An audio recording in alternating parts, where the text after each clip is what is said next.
નમસ્કાર, ખબર વડાલી, અસર વડાલી। સાબરકાંઠા જિલ્લાના વડાલી શહેરમાં પ્રથમ વખત અનોખો ચોરીનો બનાવ બન્યો। વડાલી શહેરના હાઈવે રોડ પાસેના જનતા માર્કેટમાં વિશ્વકર્મા વોચ એન્ડ ઇલેક્ટ્રોનિક્સની દુકાન આવેલી છે। ત્યારે આ દુકાન માલિકે 20 જાન્યુઆરીના રોજ એક અજાણ્યો વ્યક્તિ ચિઠ્ઠી આપીને જાય છે। આ ચિઠ્ઠીમાં ઉલ્લેખ કરાયા મુજબ વિશ્વકર્મા વોચના માલિક હરેશભાઈને બીજા કોમ્પ્લેક્સમાં તેમના જાણીતા દુકાનદાર બોલાવે છે તેવું લખાયું હતું। આ અજાણ્યા વ્યક્તિ દ્વારા અપાયેલ ચિઠ્ઠી મુજબ દુકાનદાર બીજી દુકાને ગયા ત્યારે ખબર પડી કે તેમને કોઈ જ દુકાનદાર બોલાવતા નથી।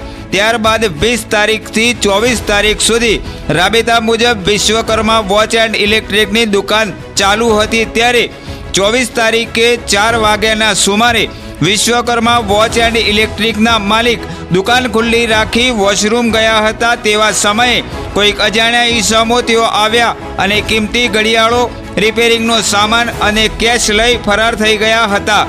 દુકાનના માલિક વોશરૂમથી પરત આવ્યાને જોયું તો માલસામાન અને કિંમતી ઘડિયાળો તેમજ રોકડની ચોરી થયાનું માલુમ પડતા તેઓએ વડાલી પોલીસને જાણ કરી હતી। ત્યારે વડાલી પોલીસે પણ યુદ્ધના ધોરણે સીસીટીવી ચેક કરી વધુ તપાસ હાથ ધરી હતી। જે હોય તે વડાલી શહેરમાં ભરચક વિસ્તારમાં દિન દહાડે દુકાનમાંથી ચોરી થવી એ બાબત જ કેટલાક પ્રશ્નાર્થ ઊભા કરે છે। ત્યારે હવે જોવાનું એ રહ્યું કે વડાલી પોલીસ કેટલું ઝડપી વિશ્વકર્મા વોચ એન્ડ ઇલેક્ટ્રિક નામની દુકાનમાં થયેલી ચોરીનો ભેદ ઉકેલે છે। બ્યુરો રિપોર્ટ, ખબર વડાલી, સાબરકાંઠા। હરેશભાઈ મંજીભાઈ મિસ્ત્રી, દુકાન છે વિશ્વકર્મા વોચ જનતા માર્કેટમાં।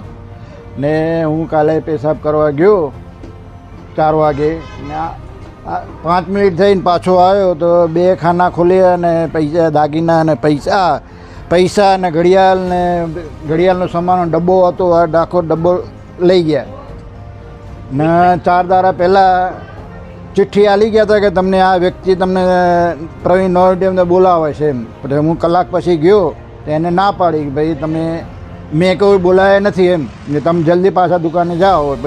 ત્યારે કશું ન થયું। પછી થયું આ 24 તારીખે। ચિઠ્ઠી કઈ તારીખે આવીને ચોરી કઈ તારીખે થઈ? 20 તારીખે ચિઠ્ઠી આલી ગયા પણ હું એ કે તમને તાત્કાલિક બોલાવ, હું તાત્કાલિક ગયો નહીં, કલાક પછી ગયો એટલે તે એ વ્યક્તિ કે મેં બોલાયા જ નથી તમને, કે તમે દુકાન જાઓ। પછી આ 25 તારીખે 24 તારીખે આ બનાવ બન્યો। કેટલા વાગે બનાવ? 4 વાગે। 5 મિનિટમાં બધી રમત રમાઈ ગઈ।